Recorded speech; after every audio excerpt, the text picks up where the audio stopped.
Hello and welcome back to Rich Media Design Productions free tutorial. Today we're going to kind of dabble a little bit in the colorizing again on there, and the reason for that is I'm getting a lot of response from it, and they want to know a little bit more about it.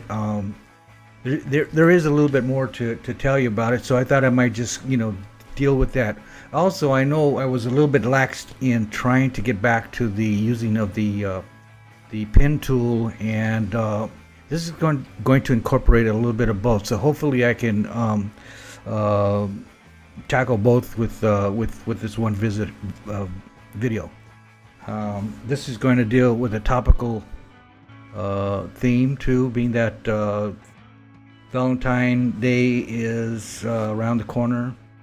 And for all you people that want to do something nice for your loved one, here might be a way to do it. So one thing I want to emphasize before I really get started on this is that all this is about, all my videos are about teaching you how to use the tools, but it also encourages you to be experimental and try things on your own, and if you have any questions, you might want to leave me a note and see if maybe I can answer it.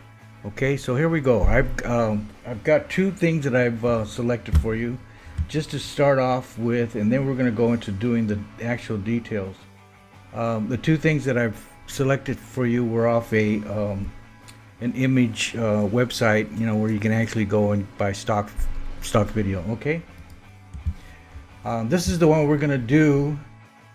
And basically I'm going to emphasize the heart by de-emphasizing the girl.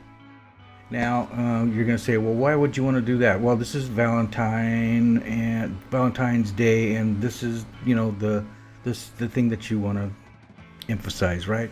The second thing I wanted to do is kind of give you the two sides of how to get this thing done. Okay, and I'm going to go back to this other video or photo and show you what I'm talking about.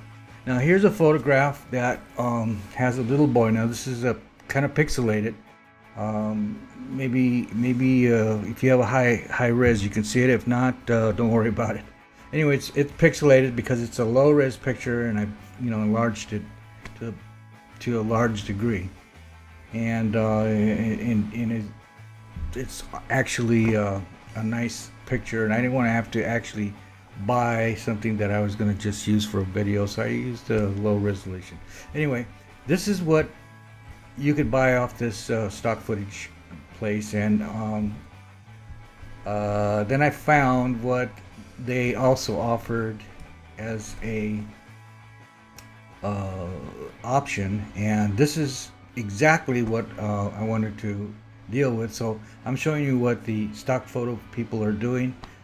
If you have some photographic abilities, you can actually do the same after you learn this technique with Photoshop. Now I'm using Photoshop CS5, and CS5 is not the only version of Photoshop that you can use this technique. So don't be afraid if you have Photoshop 5, for example. Okay, so here we go.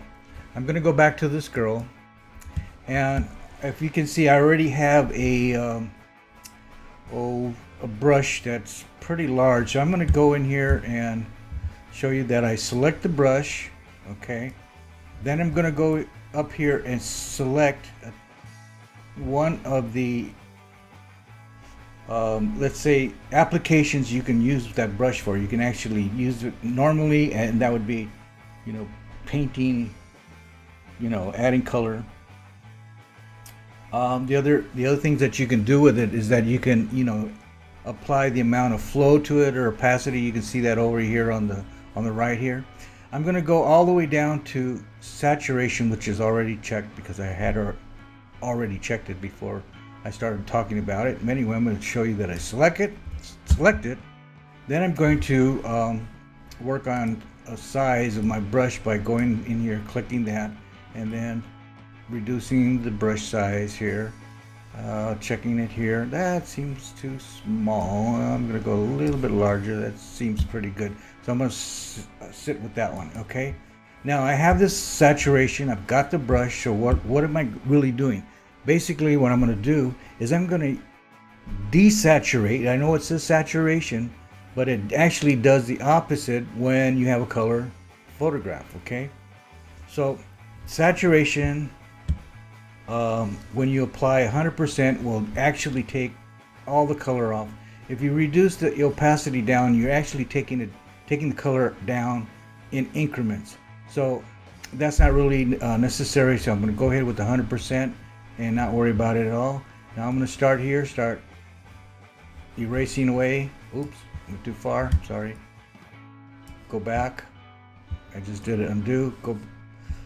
Go back and start all over because my hand slipped. Okay, so here we go. Erase this. Erase the color. Now, this is a technique that is used over and over again by advertisers who want to emphasize an area. You know, bring your eye over to an area, and this is one of the things that they do a lot. I'm not saying they overdo it too much, or I'm not saying that. What I'm saying is it's such a good technique, it's such a good thing to do, that they use it over and over and over and over and over. You see it in movies. In fact, Steven Spielberg did it with a movie. What that movie was, I can't remember the name.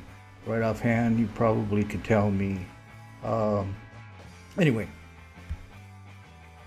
here we go, taking all the color off and de-emphasizing the background, and I think we're pretty close here. Let's get a little closer, and there we go. All right, that's pretty good. Now you can see where I kind of shaved too close there, but you get the point. If you're a lot more careful than I have been here, you're going to do a better job. Now the next thing I'm going to do is I'm going to grab the pen tool, and that's the tool that we went over and worked with in one of my other videos, and I'm going to go back to it for the purpose of doing something that is probably not necessary. I mean, it all depends on what you want to do. Basically, what I want to do is I want to isolate this image or the color on this, and I want to de-emphasize the background even more, not only by taking away the color, but making it a little bit more softer, so that you know, your eye is really going to go to the heart.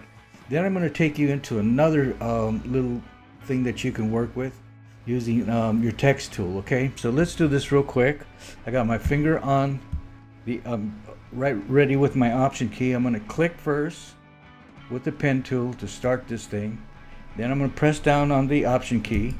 Then I'm going to go over around here and start to go around this heart. Okay.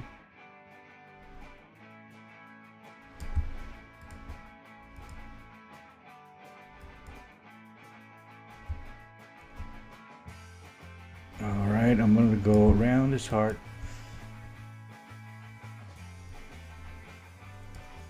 Now, all the areas that I don't want in this picture is actually being the issue, or the reason why I'm doing this. I'm trying to isolate the heart so I could really, when I invert the selection, you're really isolating the background. So this is the easy, fastest way to do it, as far as I'm concerned, and it's the more accurate of other options that you can actually use in Photoshop. The one thing I really like about Photoshop, and I don't think there's ever been any program that can top Photoshop as far as I'm concerned. I'm not even sure there's a program out there that even tries to, but the one thing that Photoshop does is it gives you so many ways to do one thing. And is one better than the other? Sometimes, but not all the time. So anyway, here we are. We're just finishing up. Okay. Now, when I go over here, you can see that I have some tabs. One of them is path, right next to layers here. Now your tabs might be different. You might have them all still up in your window area up here and not selected. So you can see all the things that I have selected already, so they become part of this whole group here. Anyway, it's a working path now. It's not saved. So what I want to do is, you have this selected, you come up here and you say save path, and it'll give you a chance to name it, and we'll call it heart. Okay, say okay. So now it's saved. Now what I want to do is make it live. So I'll make the selection. It's called make the selection, and it will select it. Okay, you say okay. This is called a new selection. Yes, you want to anti-alias it. Yes, basically it kind of doesn't give it such a hard edge. Okay, so say okay. So you selected it. Now I'm going to go up here and say invert. Okay, so select inverse. Okay, and basically, instead of this being the live section up in the heart, all the area in the background becomes the live section, or the part that you can address or touch or work to change. Okay. Next thing I want to do is I want to go to filters and blur, and I could use a thing called Gaussian blur, or I can actually go to smart blur. But for this case, in this case, I'm going to use, actually you can use lens blur too. And going back to what I said earlier, you can actually use several ways of doing the same thing. It just depends on how fast that thing is going to work for you, or how accurate that thing's going to work for you. So don't be afraid to try different things. I'm going to go with Gaussian. No, I'm going to go with lens blur. The reason I want to go there is because in this mode, you can see that you have a lot of options to work with. Now this is kind of like photography. If you can see, it's the radius is being blurred to 6 right now, and if I wanted to blur it even more, I can move that up, and you can see what happens. This all happens live, right? Now that's too much, so what I want to do is kind of get it in a place where she's in there, but she's not. Okay, that's about right. 6 or 7, it's probably where I last used it, and I think 7 would be good. Okay, you can actually still see her. She's still kind of nice to look at, but yet you're really focusing on the girl. Okay, say okay up here, and it's done. Now you can deselect by coming up here or pressing Command D. And you know what? I think I'm going to colorize. I'm going to grab this color here, get this eyedrop tool, get the color, get my brush. Okay, and then I'm going to select a smaller brush because I want to recolor that area that I kind of went over. And in order to isolate, I'm going to go over here and make selection again. It's going to isolate it. Then I'm going to color using color here. Okay, that allows you to color, and that's covered in another video, so you can go back and color. You see what I just did there? I just colored it, made it perfect. Okay, and deselect, and there we have it. I'm going to take you into another step that I wasn't planning to do, but I think would be kind of nice now that I have your attention. Now here's what we're going to do. We're going to get the type or text tool. Okay, then we're going to try to set a typeface that will fit in that area. We're going to kind of move it around, and if you remember those little Oh, those little candies that you used to get when you were a kid, that said "hug me" or "I love you" or "kiss me," and you pass it out with your friends and stuff like that.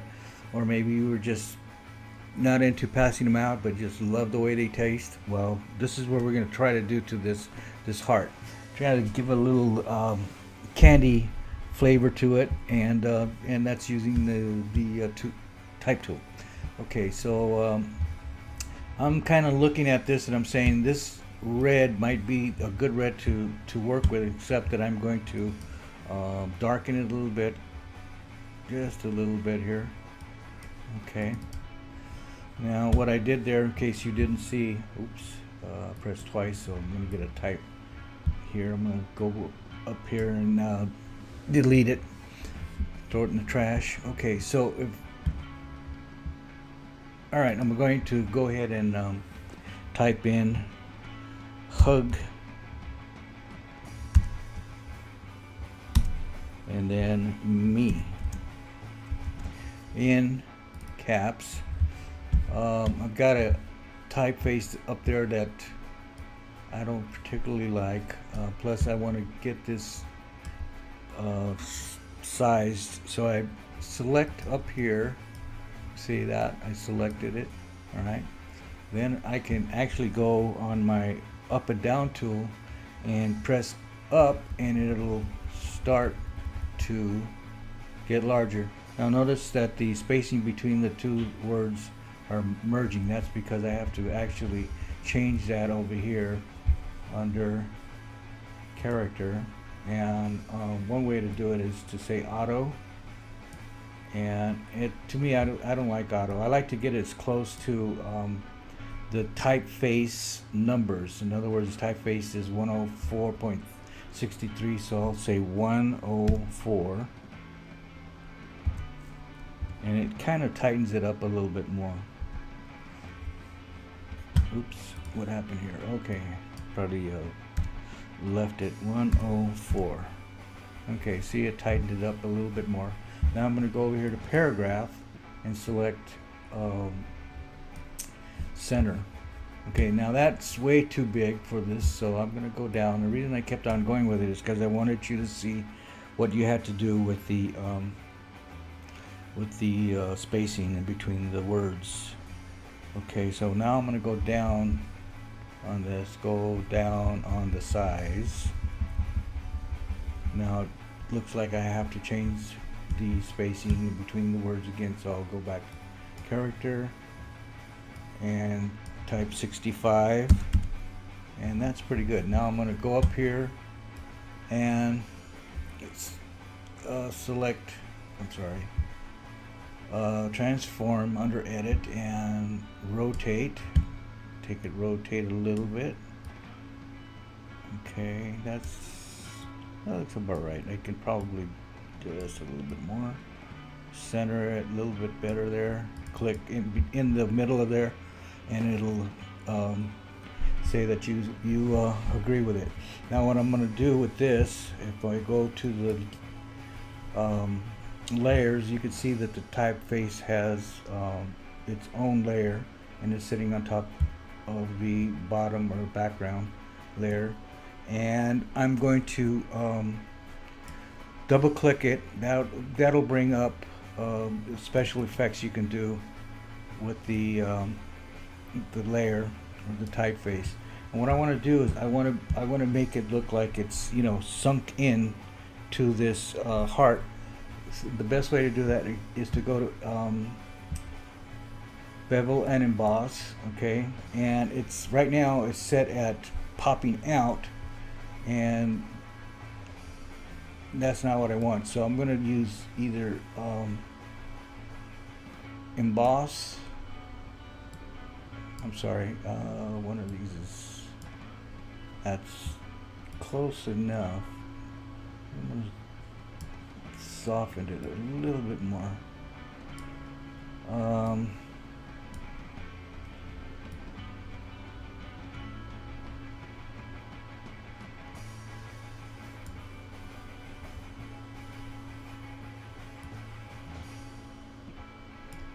There, I'm kind of fooling around with the parameters here, because this type style doesn't really help the technique or the special effect that I want to do. So I'm going to get out of here for a second and use a better type style, and actually I was intending to change that anyway. I have to go here, select the type, then move up here and change the type style. So I'm going to start off at the top, reselect it here, then go down my up and down arrows to change the type style.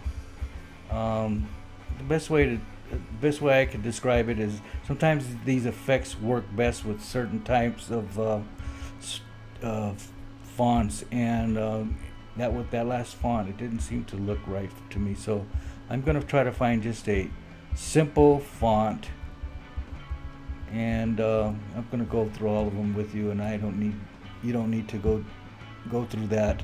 I'm just going to go to a Helvetica and maybe a bold, and go with that. Okay, now going back to this, double click, and maybe I can see a pillow in there, and that seems to be pretty good, but I don't like the smoothness, so I'm going to go with chisel, and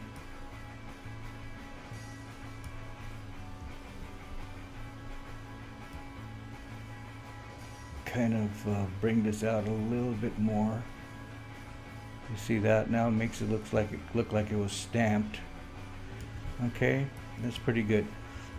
Okay, now I'm going to get my select tool up here and move it just a little bit higher so it works. Okay, and that's it, ladies and gentlemen, and I hope you enjoyed it. You know, just a little arsenal to add to your many things that you're going to end up learning on Photoshop. So stick with me, learn from other people, and enjoy your venture.